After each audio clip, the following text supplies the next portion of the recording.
Hello, everyone. Thank you so much for joining us today. SI UK India is live with Henley Business School. Over to you, Graham. Hello, thank you very much. Welcome, everybody. Thank you very much for joining us today. My name's Graham Philpott. I'm one of the careers consultants in the Henley Business School. And Henley Business School is one of the departments within the University of Reading. Joined with my colleague Kritika at the moment. Do you want to say hello, Kritika? Hello, everyone. I hope you're all doing fine. Excellent. So Kritika is going to be helping me during the first part of this talk, where I'm going to be talking about how to network your way into a career you love. And we've also got on the line Puja. Hello, Puja. Hi, Graham. How are you? Hi, Kritika. Hello, Puja. How are you doing? Yeah, good. And Puja is somebody who studied with us at the Henley Business School a couple of years ago now. So it's great to have you. Kritika and Puja are going to be talking to you in a little bit once I've done my first session. Okay, so let's get started then. Let's get started about networking your way to a career you love.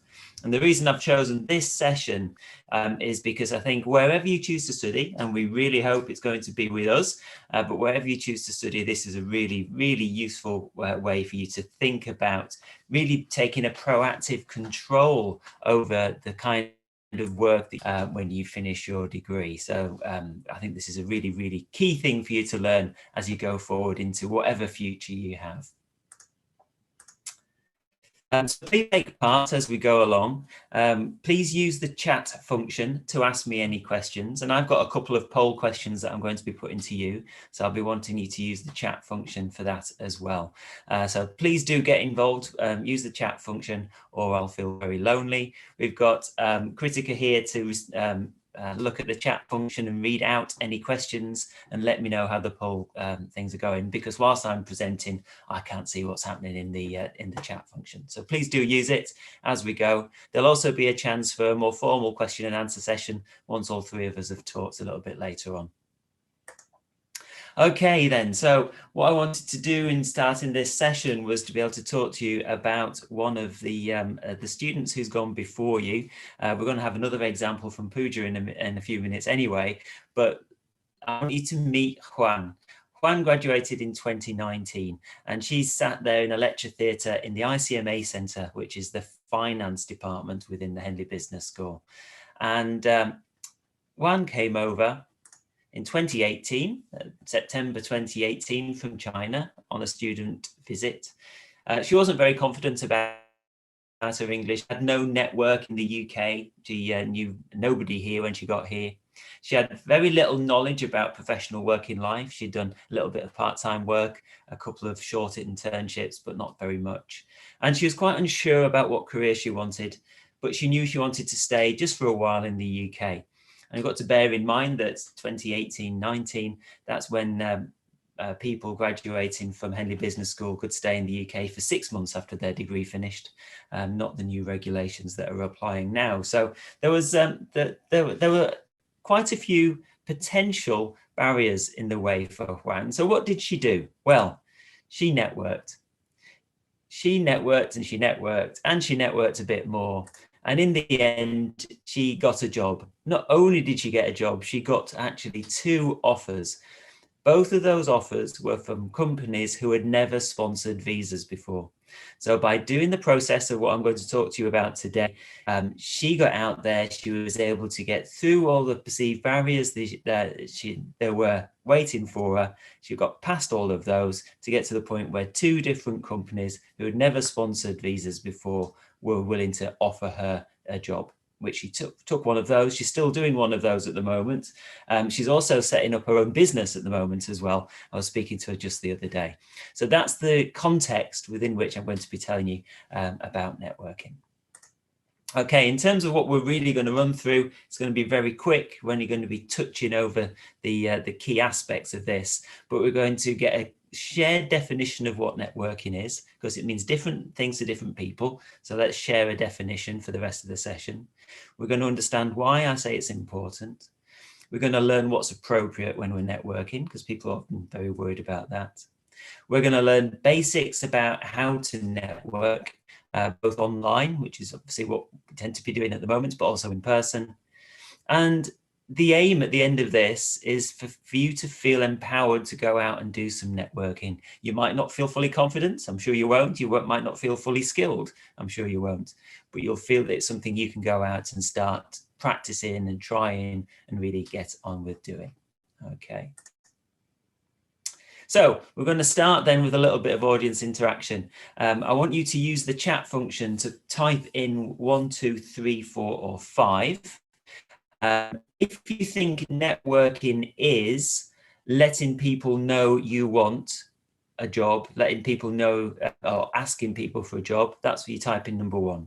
If you think that networking is communicating with people who might be useful, then that's number 2.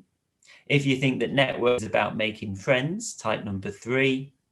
If you think that networking is about exchanging help and information, number 4. And if you think that networking is about showing people how clever you are, then number 5. Okay. Are we starting to get any votes coming through yet, Kritika? Not yet, Graham. I'm just waiting for them to reply. We have quite a few of them online, so it'll be great if someone does respond. Excellent. So come on, put in your votes. Number 1, number 2, number 3, number 4, and number 5. Which do you think it is?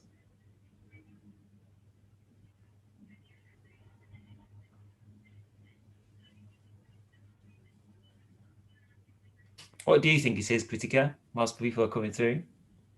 I think it's a little bit of everything, to be honest. I mean, it's about everything. It's about making friends and exchanging information with them and letting people know what you want and, communicating with people. So I think it's a mix of everything. I can't pick one out of all the 5. Oh, that's very much what we call sitting on the fence there, Kritika. So thank you very much for that. At least from that point of view, you haven't given anything away to the listening audience. Have we got any chats come through yet? We have Ajit and Neha say that they think it's 4. They think networking is about exchanging help and information. And we have Disha who thinks it's about showing people how clever you are. Okay. Are they the only 2 things that have come through so far? Number 2 and number 4? And sorry, number 4, number 5? We have Disha who says it's possibly, it is about showing people how clever you are. Okay, cool. Right, so not a huge amount of interaction there, but let's take it from there. So my viewpoint is that for the purpose of this conversation, for the purpose of this session, networking is about number 2. That's communicating with people who might be useful. And that's really important. It's communication. It's about having a conversation with people. That might be a text conversation. It might be a speaking conversation. It's communicating with people and they might be useful. They might not be useful, not yet. They might be useful in the future, but they might be useful. So that's the definition that I want to go for. I'm not saying it's number 1, because if you say to somebody, I want a job, can I have a job? They're likely to ignore you or just say no. So there's not much point in asking that. So really don't think about networking as being letting people know you want a job. They're going to realize that you're quite interested in employment when your master's finishes. That's not a problem, but don't ask them for it. It's not about making friends. These are about contacts. You might make friends, and if you do, that's brilliant. But making friends is a different process to networking. I don't say exchanging help and information because that implies that the exchange is happening at the same time. And it might be that you can give help and information in the future, whereas they can give help and information now or vice versa. So it's not necessarily an exchange. And it's certainly not about showing people how clever you are. What you're really going to be doing, as I'm saying, is showing people how good at listening you are. Okay, so just to summarize that, it's making contacts, not friends. They might not be useful to you at the moment, but they may well become useful to you. They might not be you might not be useful to them at the moment, but you're right at the beginning of your careers, so you might be incredibly useful to them in the future. The thing to focus on here is about you going out and finding things out. You getting information from your contacts. And as well as getting that information, you're telling these people or implying to these people that you are a curious person who wants to learn, and you are a brave person because you're willing to reach out to people and put yourself on the line and chat. And that's a great thing to show people you are. Show people that you're curious, that you're brave, that you're eager to learn, and then they're likely to think that potentially work with in the future. Okay, so that getting information, what I mean by that is you're doing research, and you're doing research by asking people. Okay? And you're not doing research by questionnaire or having a focus reaching out by asking people. But what are you going to, what it is you don't but want to know? So the first step of the process for networking is thinking to yourself, what do I really want to know at the moment? You know, you might want to know what it's like to work as a marketing executive. You might want to know what it's like to work in Microsoft. You might want to know what are the key challenges to the retail industry in the UK at the moment. You work out what it is that you want to know. The next step then is to think, who does know? Who is it who's out there who I could reach out to and ask, who does know the answer to these things? Or at least I think they're likely to know the answer to these things. And then you ask lots of them. Now, the reason you ask lots of them is, one, because not everybody will reply. So if you ask lots of people, then you're going to get quite a few replies. If you only ask a few people, then you might get only one or even no replies, and that doesn't help. So ask lots of people. The other reason to ask lots of people is because the more people you ask, the better the answers are going to be. If you ask one or two people, you have one or two conversations, then the people you speak to might give you some really strange information. But if you ask lots of people and they're giving similar information, then you know that it's good information. Now, two things happen at that point. You've asked lots of people. Some of those people are going to give you some opportunities. They're going to suggest websites to read. They're going to suggest other people to talk to, events to go and visit. They might ask you to come along and help them with a project that they're working on. Who knows? So you've got opportunities coming in that you can follow. But also you've got this information and you can analyze that information.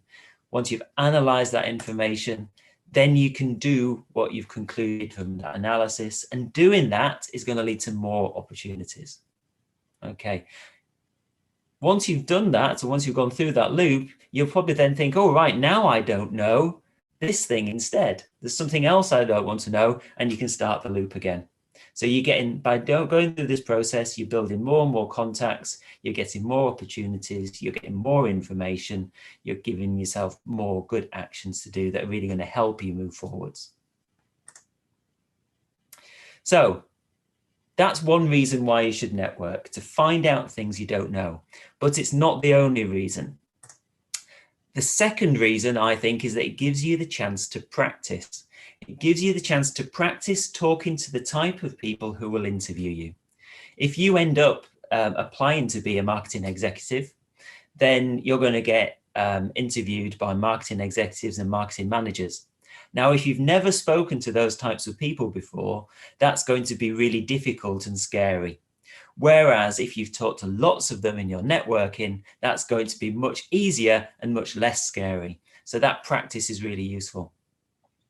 It also gives you practice building relationships with people that you don't really like, because that's the difference between work and social life. In our social life, we only build relationships with people we like. And if we don't like them, we leave them behind. We go off and meet other friends instead. Whereas at work, we need to collaborate with the people that are there. And that means building relationships we don't really like. So that's why this isn't about friendships. This is about contacts with people who might be useful. So that's a really key skill. I'm sure if any of you have done group work at university, you've had people in your group that you haven't really liked, but you've got to do work with them. When you come and do your masters, again, group work that you might not, group teammates you might not really like, you've got to work with them. So this is all great practice of that skill that you'll use for the rest of your working life. lives. It's also a chance for you to help other people. So that's really important for some people. You very quickly will get lots of connections and information that other people will find useful. So if you like helping others, this is a great way to start networking. And it's also a brilliant way to find out about opportunities, which includes jobs, before anybody else, to find out about these opportunities first. Now, the reason I say that is because when we are looking for opportunities, especially jobs, what we tend to do is start by looking what's advertised on the internet. We start by going onto jobs boards or recruitment agents' sites and saying, okay, what's been advertised? That's what most people do to look for opportunities.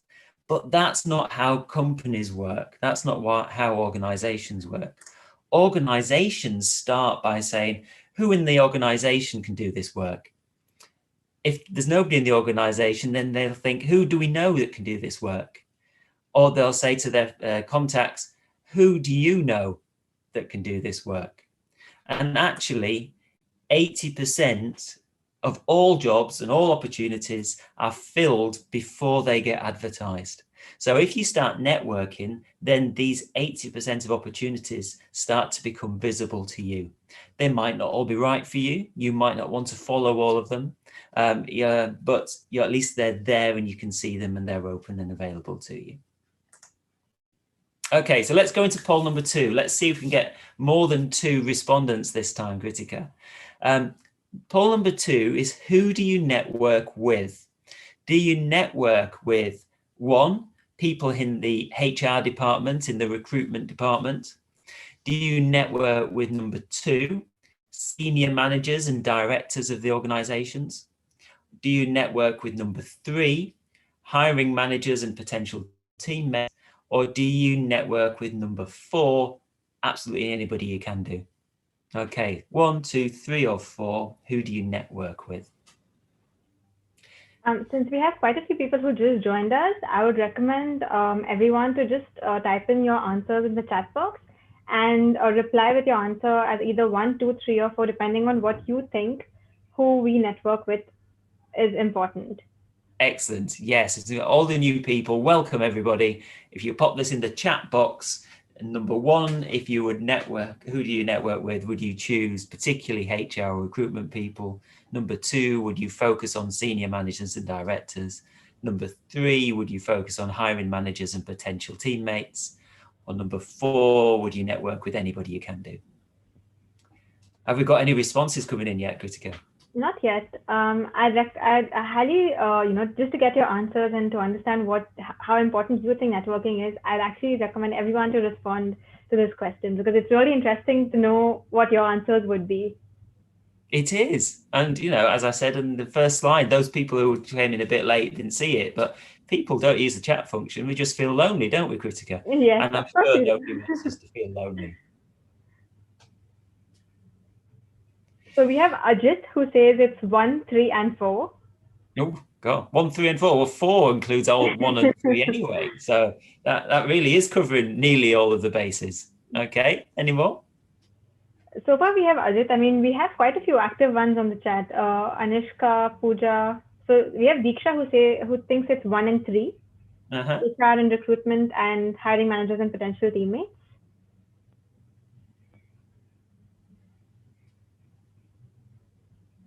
It doesn't look like that many more are going to come through. Okie dokes. Right. So I think when you're starting, if you've never networked before, then number 4 is probably fine.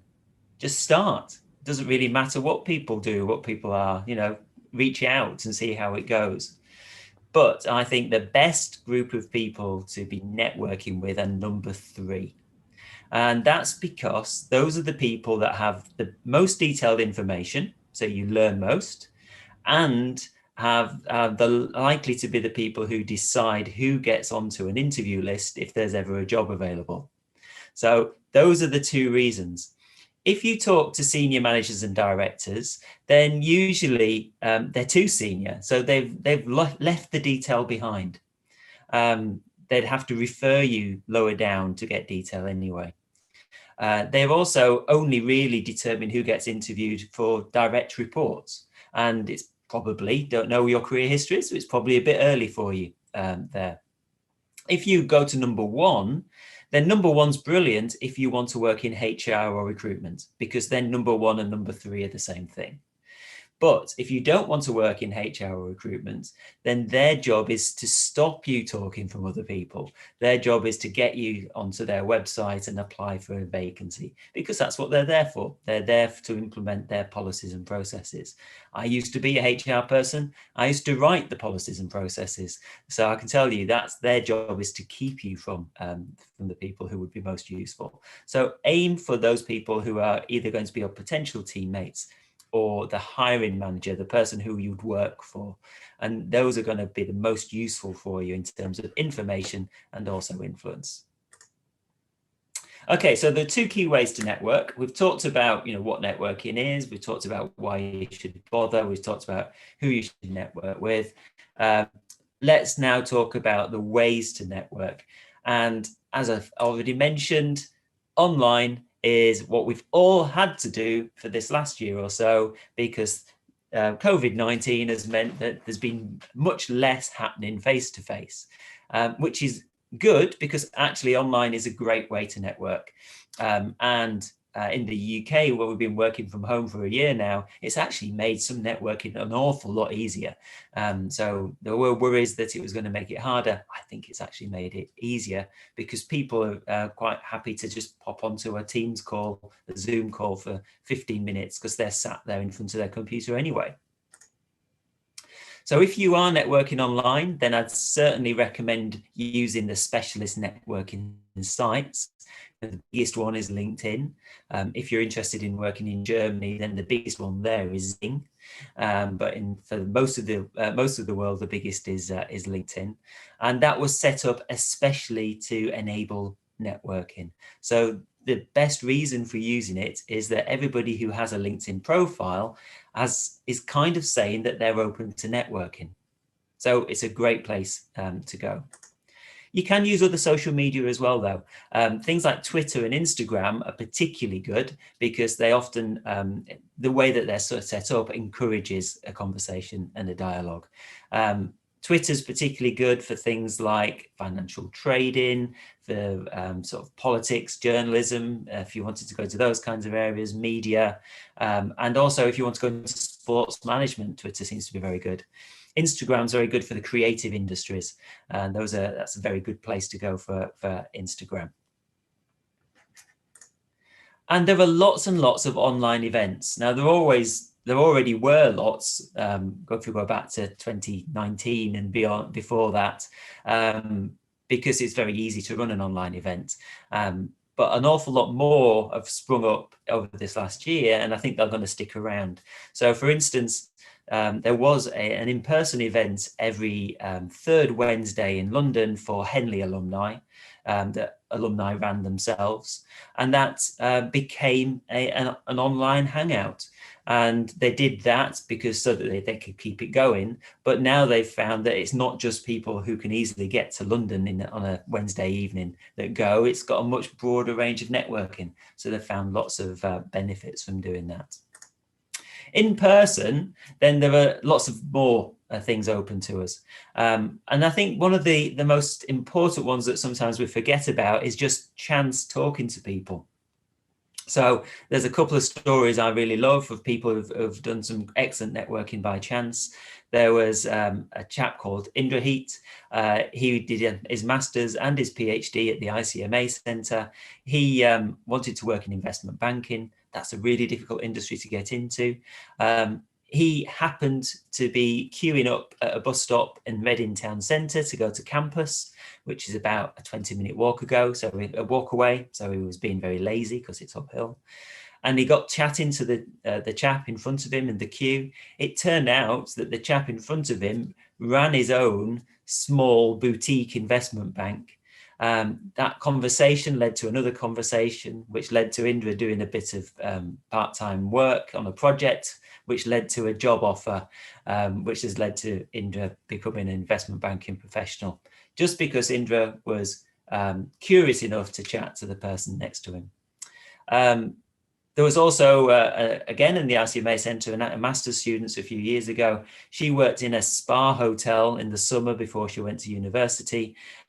She used to chat to the customers. One of those customers happened to be a manager in JP Morgan, another investment bank, who got her an interview that led to an internship, which led to her getting a job in JP Morgan just by chatting as a receptionist. So chance conversations with people can be really powerful. You need to do a lot of them in order to find things, especially if you're very targeted in your job search, but they are useful. Talking to your family, friends, lecturers and classmates, that's also brilliant as well, because until you talk to them, you don't know who they know. And actually, we're one step away from many, many useful people, if only we start the conversation with the people in front of us and find that out. At events, they can be specific networking events, and there are lots of organizations that run those, but there could be any kind of event. It could be sports events, it could be cultural events, whatever. Having a chat to people, going like-minded people, that often leads to opportunities. And of course, one-to-one meetings. If you can, it's a really powerful way to do networking. Set up a chance when we're able to do so again to meet in a coffee shop and have a conversation. There's nothing quite the same as having a one-to-one meeting when you're in the same physical proximity. Even though online is really good, it's still not quite as good. Now, one of the things that people get very worried about starting networking is, what on earth do I say? So if we think back to poll number 1, I think just about everybody agreed, it's not about you showing how clever you are.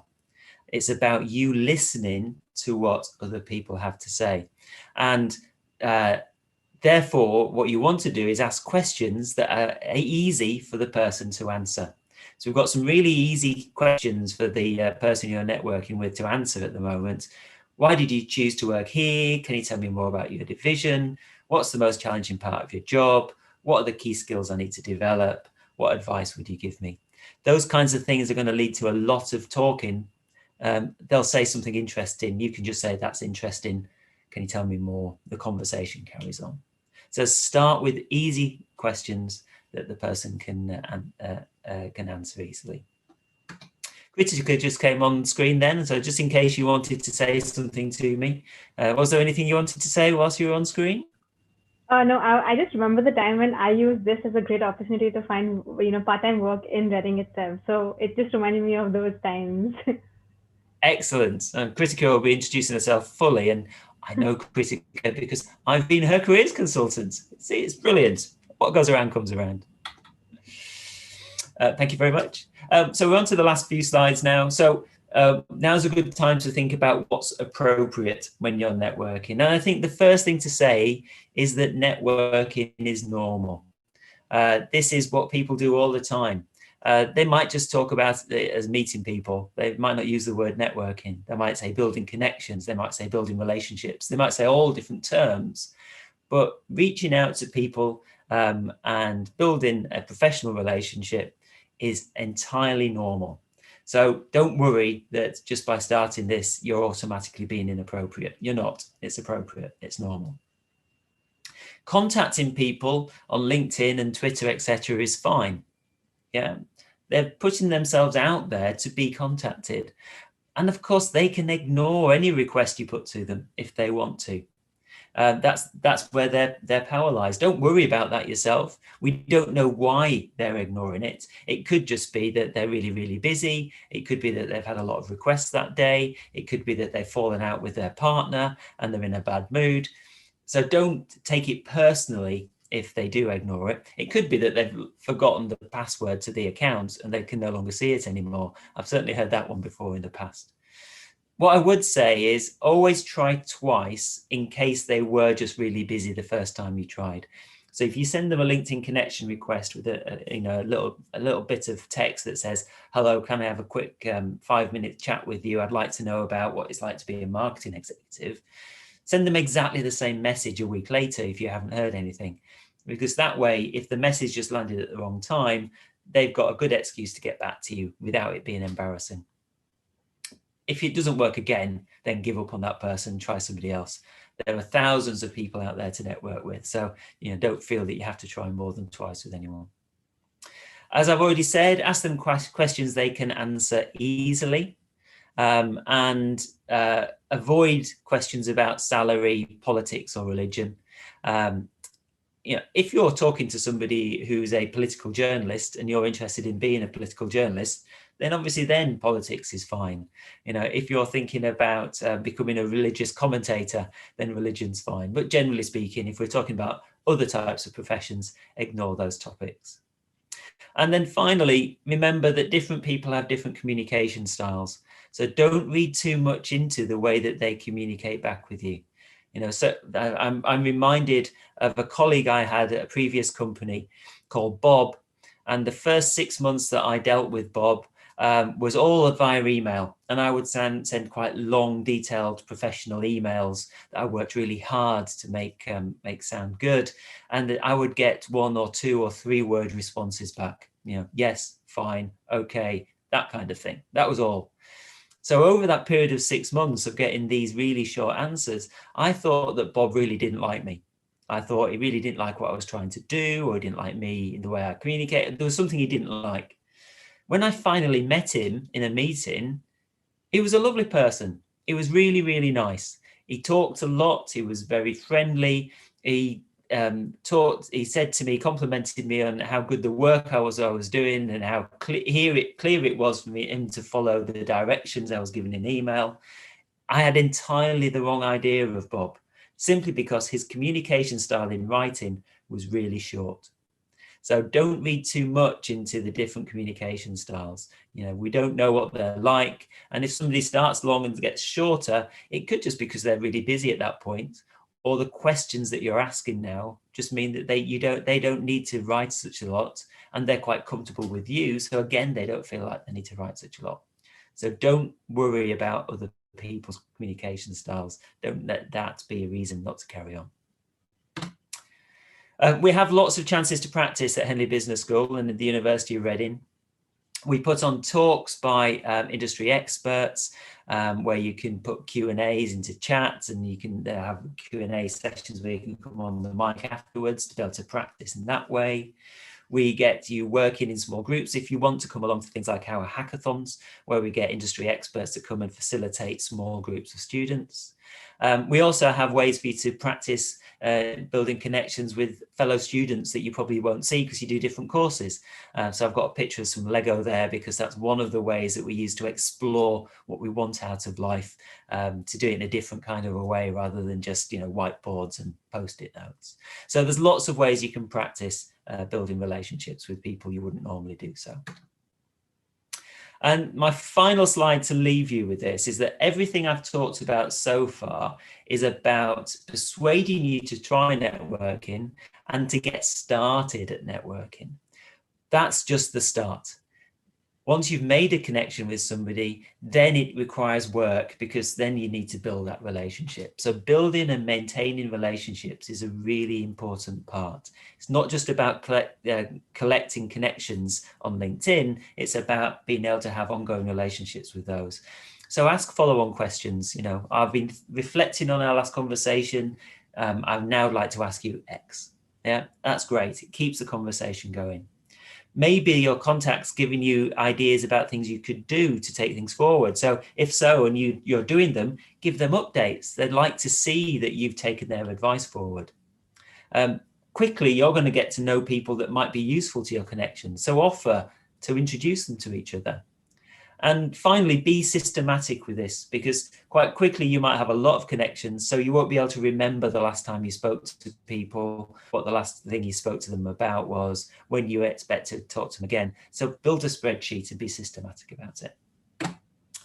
That's it. That's my final section. Have we got any questions that have come through to date? And if not, then we can go through to the next stage of the event this morning. Yes, we have questions from students. So the first question, what is the deadline for the September 2021 application? So, I can't answer that one. So Kritika, can you answer that one? Yeah, sure. So basically, we don't have a deadline as such for the 2021 application. But if you're someone who is looking for 2021 application and are also interested in the scholarship, I would recommend you to apply as soon as possible. And Deepika, if you don't mind, could we please, take the career-related questions first so that, Graham will be able to answer them now? Okay, no problem. So the career-related question, the first question, what are the career opportunities during the course and part-time jobs?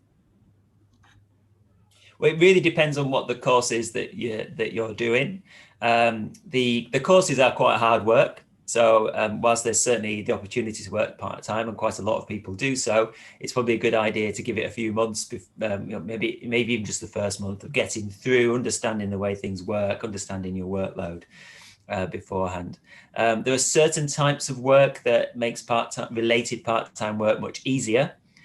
Such as marketing, it's much easier to be able to get some related part-time work. So it is very much going to be determined on a case-by-case basis. But we'll hear from Puja in a bit, and Kritika as well, and they'll both be able to tell you a little bit about their experiences of that. Thank you, Graham. The next question from a student. He wants to ask, what are the common partner companies the university partners with? Well, that really depends on what we mean by partner. Like so the career opportunities, like the placements. I suppose the way that placements work in the UK is that nearly all organisations work with many universities on purpose so that they get a good breadth of areas. So what you tend to find is that the large organisations, they'll work with a very large number, including us, in order to encourage applications. And then there's a very fair, objective application process that follows from there. But we have thousands of organisations who choose to advertise on our jobs board. We have a number of organisations who come back quite regularly, year by year, to offer projects for things like the Masters in Management students. So it fluxes, but the idea of a very tight partnership is not something that works quite as clearly within the UK system as it does in other systems. Thank you, Graham. The next question. I have 2 years of experience in public relations and digital journalism. Any special course which I can apply for? Well, it depends on what you want to do next, really. Maybe she wants to apply for some master's course related to her field. So can you say what her background was again? Yeah, she has experience of 2 years in journalism, digital journalism, and public relations. Okay, so public relations is most related to our marketing courses. From a digital journalism side, if you wanted to learn more about the digital side of things, then maybe our information management or our business technology consulting courses would be useful in terms of gaining the kind of knowledge and experiences that the things she's writing about would include. So it depends on which way she's going, but maybe that background is kind of irrelevant, and what she wants to do is something entirely different. So maybe a finance degree would be even better. Who knows?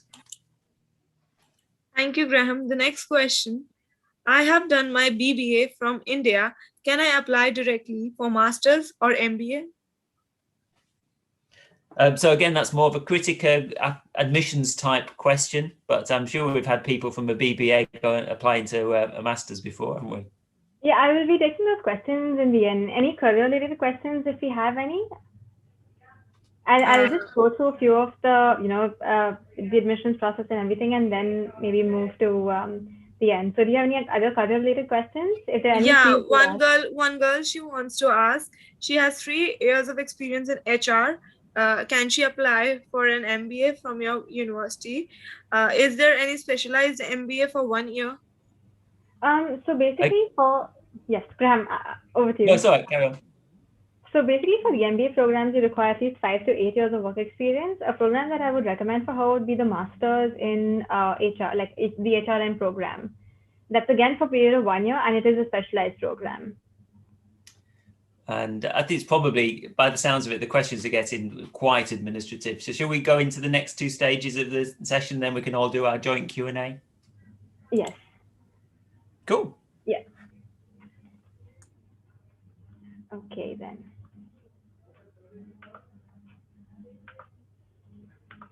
So just to add on to what Graham had shared, so I'm Kritika, and I'm an alumna of Henley Business School. I graduated in 2019 with my master's in entrepreneurship, and I had great interactions with the careers team at Henley Business School, and it continues to be so till this date because the career services at Henley are given for a period of 5 years in total. That's 1 year when you're studying with us, and for 4 years post your graduation. So the kind of events that basically happen not only help you in improving yourself on the professional front, but it also helps you improve on the personal front as well. So the kind of events that happen are employer panel sessions where different employers come in and you can ask them any questions related to their particular domain. Then we have industry experts coming in and sharing their insights. Then you have success studio events and resilitive events. And resilitive events are basically those which help you in improving your personality through different activities like comedy nights, Lego sessions like what Graham was talking about. And like I personally attended those and it was so much fun and you get to learn through a lot of fun activities and you remember that even years later. So to talk a little bit about how strong the alumni network of Henley Business School is, we are 80,000 strong in over 160 countries, and we have about 7,000 students joining us from over 160 countries every year. We also have this Henley student mentoring program where a student is sort of connected to one of the alumni in their respective fields, and the connection sort of helps you in improving your breadth of knowledge about either your career or the industry that you want to possibly work in the future. And here with this particular alumni, you can also discuss your future career objectives and discuss your future plans. And in case you do have any ideas that you'd like to share with them, you will also get constructive feedback on your ideas and the kind of industry that you want to work in. So to talk little bit about the admission process itself, we do not have any application fee for any of our programs. And currently for this year, to help you get to us, there is a scholarship fund of £1 million available. And this is offered to high potential candidates. Given Henley's long tradition in India, we always encourage students to make an application, especially from South Asia. So if you are someone who is looking for a scholarship, now would be a really great time to apply. But you must remember that the scholarship applications are open to those students who have already received an offer from us on one of our chosen MSc programs. So once you make an application for one of the chosen MSc programs and receive an offer from us, that's when you can apply for the scholarship. So since the scholarship fund is of about £1 million, I'd recommend you to make an application as soon as possible because it is anticipated that this year the scholarships would be sort of closing by July 2021. So now I'd like to introduce Mrs. Puja Gupta, who studied MSc Finance with us and graduated, in 2020, and is currently an investment associate at Fasanara Capital in the UK. So she is someone who who graduated very recently, and she would be sharing her experiences of using the career services with everyone present here. Puja, over to you. Thanks, Kritika. Hi, everyone. It's so good to meet you all today at this session. So I studied MSc Finance. I just passed out recently last year. And hearing to Graham all over again was just like kind of reliving the memories we had in university. And it was like just one of our sessions we used to have at university. So I'm presently working as an investment associate at a small boutique hedge fund based in London. And much of the credit for my success also goes to the careers team at Henley, especially Graham, with whom I've had like multiple sessions on just understanding the role. So just to start with, as Graham was pointing out, and I know like when we come from India, the system is quite different here as compared to what we have back there in India. Like we don't have the concept of these campus placements like we have in India. So it's there it's probably like the much of your hard work is just to getting into the university, and then you feel that okay, once you are into the top league universities, your job is done, like you'll have these campus placements and all those things. it works differently here. So then even there's no concept of these companies visiting the campus for different recruitments, but as Graham was pointing out, you have like multiple companies working with multiple universities across different roles. So how the career team supports here is like, as first and foremost, when you join, you can have like individual sessions with the team, or you have like general sessions where they help you understand how the system works here in UK, and what are the opportunities you could get. Like there are different programs, like the graduate program for someone who's just recently did their bachelor's and then going for the master's, and they have like limited years of experience or no years of experience. Then you also have your other experienced role which you can apply for, and where networking does plays a key role, which is not a very popular concept we are used to back in like doing our graduation or masters in India. So with those things, I think it's very critical, and it's a very important role that the career team plays here, so to help you understand how the system works over here. And then I'll just probably share my experience after I graduated and how I managed to land a job, and then probably you could see like just kind of understand how the process works over here. So it wasn't an easy journey, I would say. It's all obviously like very challenging, because financial services is one of the most sought after sector in London, and the competition is tough. It's like you are competing amongst the best, so it's always obviously like really hard at times, but then the rewards are also quite fulfilling. So when I started off with my masters, I even though I had stayed in UK for a while, I wasn't really well aware on how the system works over here. So I had the sessions with my careers team to understand how it works, and then I shortlisted a few roles which I thought that I would be looking for applying. Since I had few years of experience, I chose not to apply for the graduate roles, and then I was looking more into the experienced roles into different industries.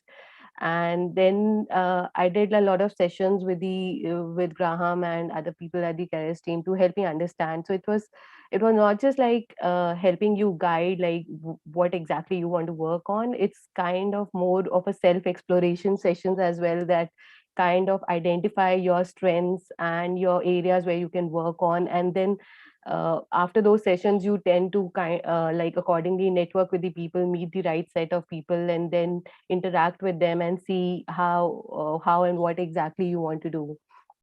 So I remember like networking was like never easy for me. I used to be like very hesitant to speak to people, and I know like I always used to get a push from Graham to just go and attend as many events I could, and then speak to different people, as many people as I can.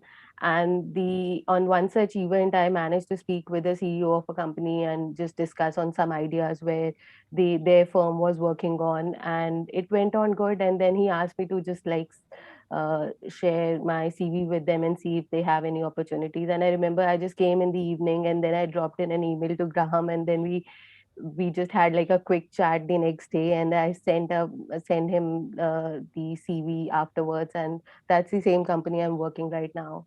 So it's difficult. It's you might feel like it might be a new thing for you if you're coming from India. If you're not doing that ways, but then it's just that you have the support from the whole team over here. So you just have to seek out the right guidance and the just do the right things, and otherwise it will be good. So that's what I wanted to say. And another thing I remember, like someone was asking before on part-time jobs and how it is and how it works on the placement and all. So I'll probably just want to add one more thing, that it's a different experience from how we are used to having the university experience in India. You There will be a lot of hard work. So I like, for a routine day for me, I used to do like both part-time jobs, then attend those networking events and have my classes, do my project work. So it used to be like a routine 14-15 hour work. and which has kind of actually helped me in my current position as well. Because if you're working in like asset management or investment banking, like it's normal to have 12 to 14-hour work day. So it's gonna be challenging, it's gonna be difficult, but then just remember that the rewards are very fulfilling. So just enjoy your time over here, do as much as you can, interact with as many people as you can. And it looks difficult at the time when the process is going on, but when you look back, those things will add experience and value to you for a long time. So the communication part, which Graham was mentioning before, even though I was very hesitant to speak with people initially, now when we are working in this remote working environment, that skill which I built over the years when I was at university has helped me so much that I can now reach out to anyone in my team and anyone within my organization or outside my organization if I need assistance or guidance on anything. So it's more on the process that help you develop the journey that you live during the your university and the skills that you build. And obviously if everything works, then the end result will be as fruitful as much the effort that you have made. Yes, thank you so much, Pooja. That's that's very helpful for everyone to know.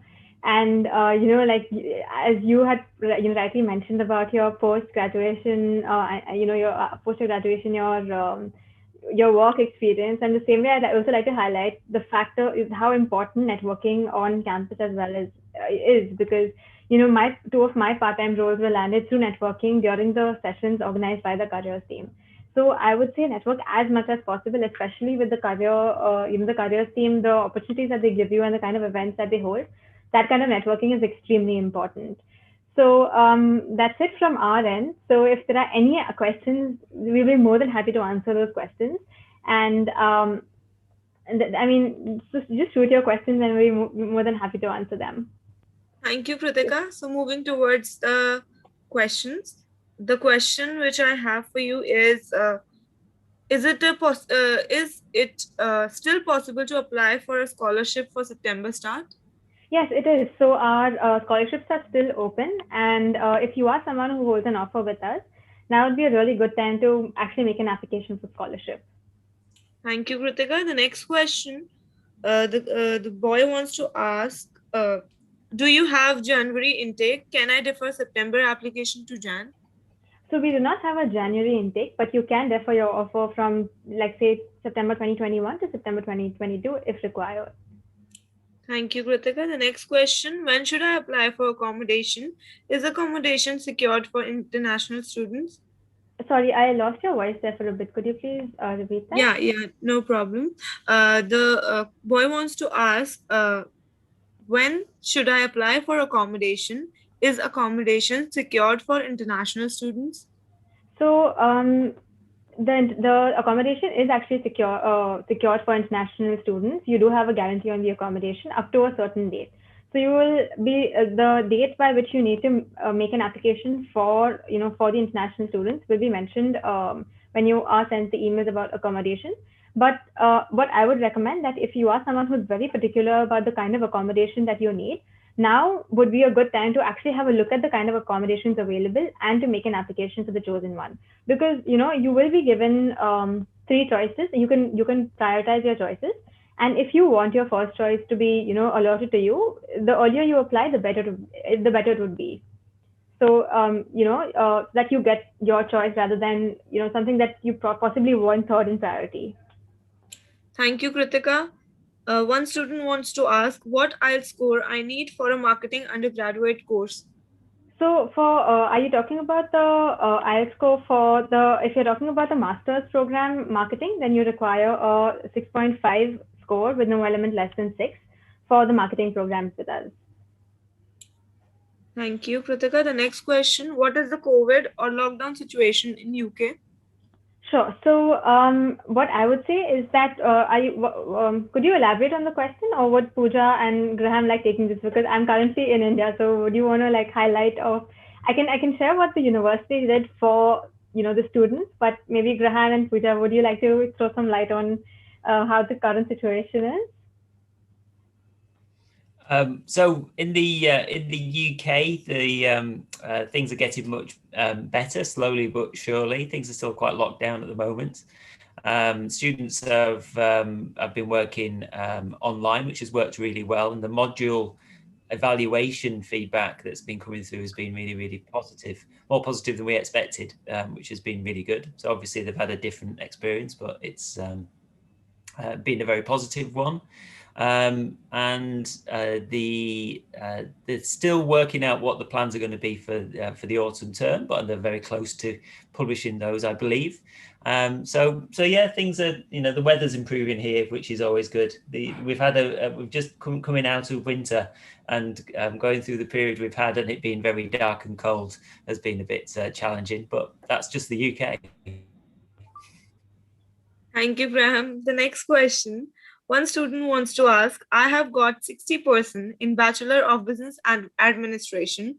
So can I apply for Masters? Sure. So, what I would recommend him to do is to make the complete application package, because your admissions with us would depend on your entire application package, which includes your letter of recommendation, statement of purpose, your entire 3 years of marks, and like your IELTS score as well. So, and also the university that you graduated from. So, something that I would recommend you to do is to submit your application as a complete package. Or alternatively, if you want me to have a look at your marks card, you can drop me an email on the email that you see on the screen, kritika.gupta@henley.ac.uk, and I can have a look at your documents and then get back to you when you send me your documents. Thanks, Kritika. The next question. The student wants to ask, can you tell me more about post-study work visas, and if this applies for students coming from India? Could you ask him, like, could you please, elaborate more on what kind of, what about postgraduate work visa would you want to know? So, Like the post-study work visa, like student wants after the completion of the course, is there still the post-study work visa available, the work visa? sure. So you will be getting your, you will have to make an application for the visa, and you will be getting it for 2 years post your 1 year master's course. But you will have to make an application for it. Thank you, Kritika. The next question. What does a typical day look like for an MSc Finance student? So this question is for Puja. Puja, would you please answer that question? Sorry, Deepika, can you just repeat once again? The question is, what does a typical day look like for an MSc Finance student? Okay, so in one word, it's hectic. It's very hectic. So, And the same person have one more question. What are the timings for classes of MSc Finance? so as I was just mentioning before, it's not like a typical classroom kind of structure that you have, that you are used to having in your graduation when you're studying in India. So it's quite different, because there are a lot of things that you need to do on your own. So for me, like a normal, like it would be like most of the days it would be like I used to do some part-time work. So I used to work, like wake up early, then do my shifts in the early morning. Then you have classes. The timetable is like it varies from the modules that you are studying and how much you have. So for like sometimes it used to just be like you have one or two lectures, and those lectures are not kind of just less presentation based. It's more engaging. So you have to sit with your calculators in your fixed income class and then compute the yields, do the bond pricing and all those things. Then we also used to have those simulated trading sessions where we used to kind of build our portfolios and then analyze and just trade as a normal market we would be. Then there used to be, as Graham and Kritika were mentioning, there used to be multiple sessions which used to be happening during the day, not just at Henley but in other centers at university as well. So anyone can free to like attend those sessions. I remember having some Lego sessions just as a stress buster. And then most of the times in the evening, you have the industrial interaction sessions, either are on campus or outside campus. So that used to be kind of a must for almost like most of the days of the week. So that's how the day used to be. So it's and apart from that, you have to manage your time to kind of do all the group projects and the assignments and everything that's part of the curriculum. So just be prepared. It's going to be really hectic, but then it will be very, very satisfying. Thank you. The next question, student wants to ask, what is the fee structure? Can she pay in installments? So the fee structure, am I audible? Yes. Yep. Yeah. So basically, the fee structure varies from program to program, and you will be the allotment, the breakup of the different fees will be given to you in your offer letter as well. So if you want to pay term wise, you can pay term wise as well, and if you're someone who wants to pay at one go, you can do that as well. But the fee structure varies from course to course, and I would recommend you to look at that, the fee structure on the website. Okay, one question more for Prachi, I guess. The question is, what do you think about undergraduate there? Deepika, I didn't get the question. Yeah, this So, question is, okay. what do you think about undergraduate there? So Puja is a master's program, and we do have a lot of undergraduate students from India who are currently studying with us as well. So one thing I would recommend you to do, we have like on our website itself, there is this platform called UniBuddy, where you can chat with our current students, who are currently studying with us, and ask them any sort of questions that you have, whether it's relating to specifically about the program itself or about the day-to-day life too. So I would recommend you to actually go on our website and have a look at the UniBuddy platform where you can chat with our students. Thank you, Kritika. The last question for today, one person wants to ask, hostel facilities are available? Yes. So Umran, basically our campus, how I would describe it, it's like a mini town, and we have all kinds of facilities available on campus itself. So actually, especially when I was a student, I didn't really find the need to step out of the campus, and I stepped out of the campus only when I really wanted to. So it basically has everything right from like a beautiful lake, which is known as the White Knights Lake, and we have like a mini Harris Gardens on campus. And apart from like the nature side of it, we have a gym on campus, a club, a barber shop, co-op, a bank, you name it, and that's there on campus. So you don't really have to step out unless you really want to. And the other good thing of having a campus-based university is that we have frequent buses, like about every 7 minutes, going from the campus right to the center of the town as well. And it takes just about 15 minutes by bus and about half an hour by walk. And the other thing I'd like to mention here is that Reading is just about 25 minutes away from London by train. So if you're someone who wants to go to London quite frequently, you can do that as well, very very easily. Thank you so much, Graham, Kritika, and Pooja for joining us today. So we don't have any more questions for as of now. Anything else you want to convey to the students in the end? Please move forward. Please move forward.